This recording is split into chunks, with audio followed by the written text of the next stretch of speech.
Imaginons que cette bouteille représente notre rêve, notre roman ou notre start-up ou peu importe.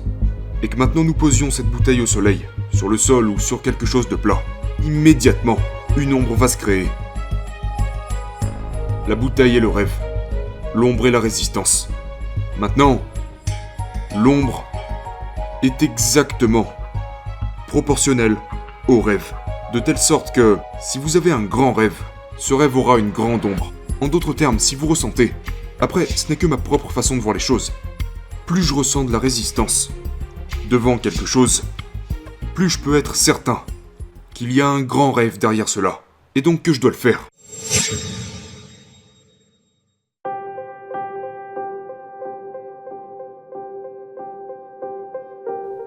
Pour moi, la résistance s'écrit avec un grand R.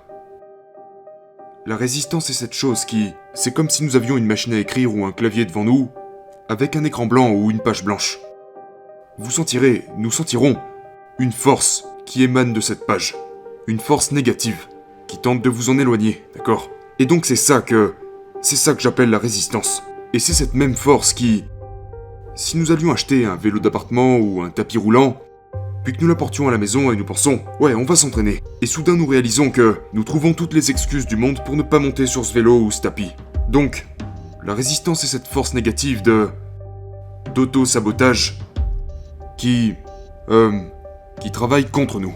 Et à chaque fois que nous essayons de passer d'un certain niveau à un niveau supérieur, éthiquement, moralement, créativement, si vous avez l'idée d'écrire un livre, l'idée de créer un podcast, de créer un studio, ou quoi que ce soit que vous avez l'intention de faire, une voix apparaîtra dans votre tête immédiatement, et vous dira « Mais qui es-tu pour faire ce genre de choses ?»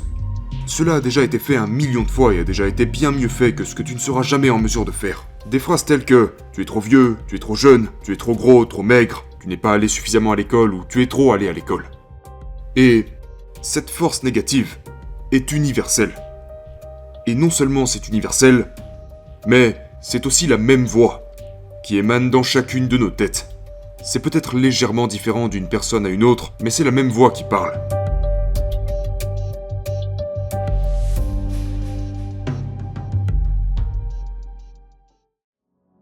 Quand nous entendons cette voix dans notre tête, qui nous dit « Tu n'es pas assez bon, tout a déjà été fait, etc., etc. », ce qui rend cette voix si puissante à l'égard de nous-mêmes, c'est que nous pensons qu'elle provient de nos propres pensées. Nous pensons « Oh, eh bien, c'est moi qui évalue la situation objectivement. » Mais c'est faux. En fait, c'est cette autre voix, cette voix de sirène, cette force qui agit contre nous.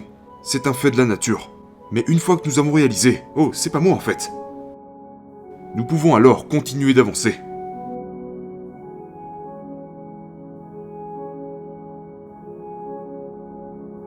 Le processus créatif, pour moi, d'après mon expérience, c'est une chose à double face. D'un côté, il y a l'aspect pratique de la chose.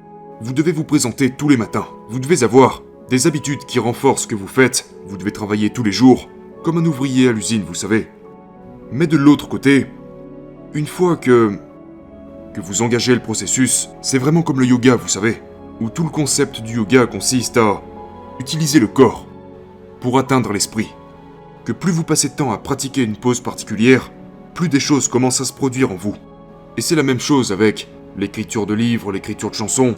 Une fois que le banal a été pris en charge, que le sol a été balayé, que la table a été rangée, et que vous arrivez au bout de la première heure, la deuxième, la troisième, des choses commencent à se manifester. Les idées commencent à naître en vous. Vous atteignez un niveau supérieur et votre intention, votre intégrité et votre travail, votre sueur, qui sont des conséquences de votre désir d'amélioration, sont récompensés. Et vous y parvenez à travers la profondeur de votre engagement, de votre aspiration et de votre intensité.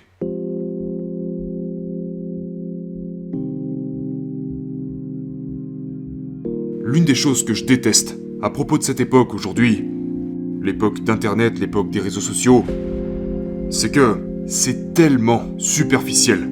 C'est tellement superficiel. Et les gens sont absorbés par toute cette superficialité. Alors que s'il y avait un secret pour la créativité, c'est ça. C'est la profondeur. C'est le contraire. C'est un peu comme, vous savez, après 1 heure de travail. Vous ne vous sentez pas pareil qu'après 10 minutes de travail. Et au bout de la 2e heure, c'est encore un peu différent qu'au bout de la première. Et plus vous passez des paliers comme ça, plus des choses commencent à se manifester.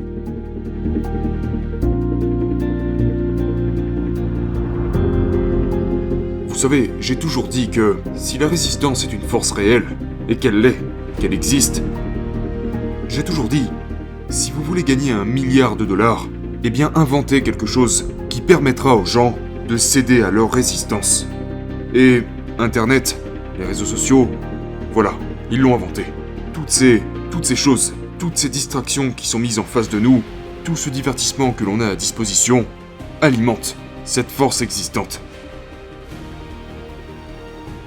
Toutes ces choses contribuent à nous écarter de notre vocation, d'accord ? De ce qui se trouve à l'intérieur de nous. Et je ne pense pas qu'il existe un autre moyen de contourner cela que de bloquer toutes ces distractions d'une manière ou d'une autre, d'éteindre ces appareils, de s'en éloigner.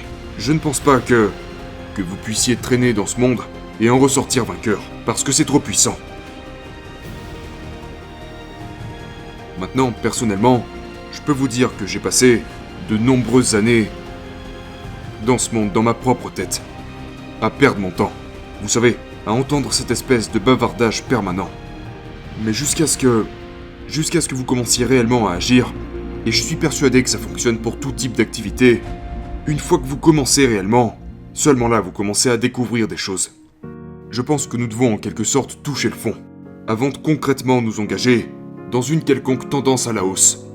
Je sais que je dois en quelque sorte toucher le fond et me dire écoute, je peux pas supporter ça plus longtemps. Je peux plus supporter d'entendre cette voix hurler dans ma tête. Il faut que je m'occupe de cette foutue chose en question. L'autre chose, et je suis sûr que c'est vrai dans le sport d'endurance également, c'est qu'il y a un côté un peu corvée. Mais il faut être capable d'accepter la corvée. Que ce soit dans l'écriture ou tout autre domaine d'activité, il y a des moments où les tâches à effectuer ne ressemblent à rien d'autre que des corvées.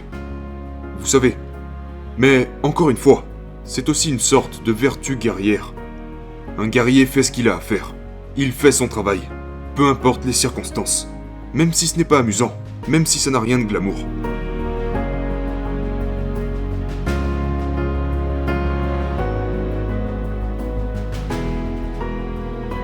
Ayant défini la résistance comme cette force négative, la question suivante devient alors comment la contourner ? Vous savez, comment la surmonter ?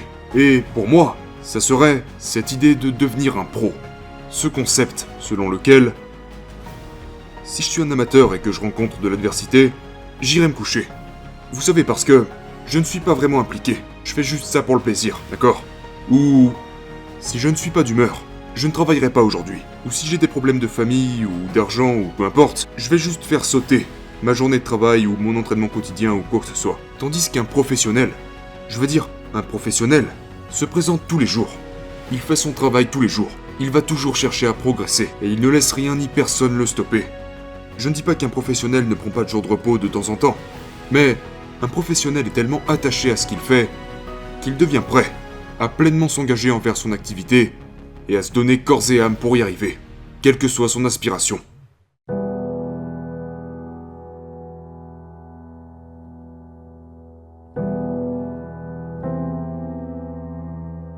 Il y a une règle que j'ai fini par créer qui est que plus la résistance que vous ressentez est forte, plus il est important que vous fassiez cette chose en question.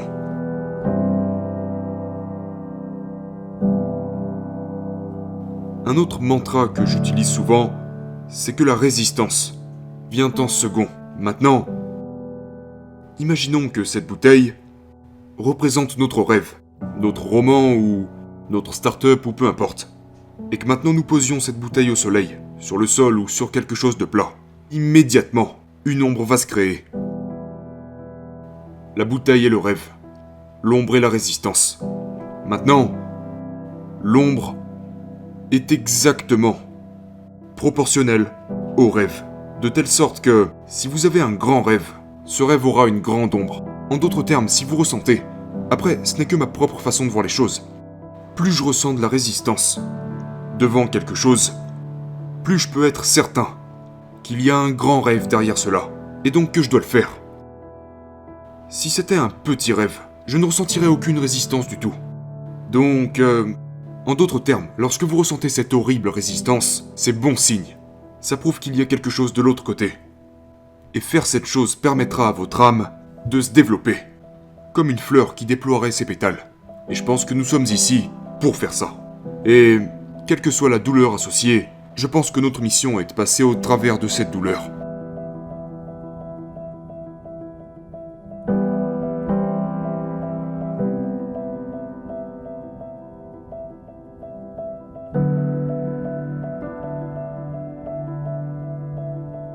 Les gens répètent toujours que la vie est courte, mais la vérité c'est que la vie est longue.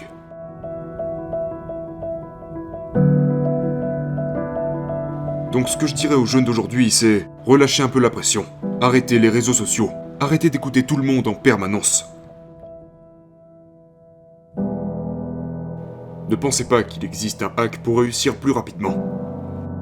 Appréciez le voyage, vous savez. Restez vigilant, gardez les yeux ouverts tout au long de votre voyage, et rappelez-vous que ce qui doit arriver arrivera.